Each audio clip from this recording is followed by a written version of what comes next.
ស្អាតបងប្អូនអើយប្រុសស្អាតខ្ញុំនេះគីឡូ35បាទ35ពេរូម៉ាទីនអត់តោះឥឡូវគេចាប់ដើមដាក់ចិត្ត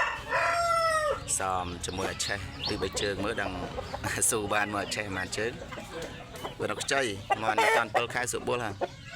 ខ្ចីប៉ុន្តែវាចាប់ហ៊ានអាឆេះនេះគីឡូ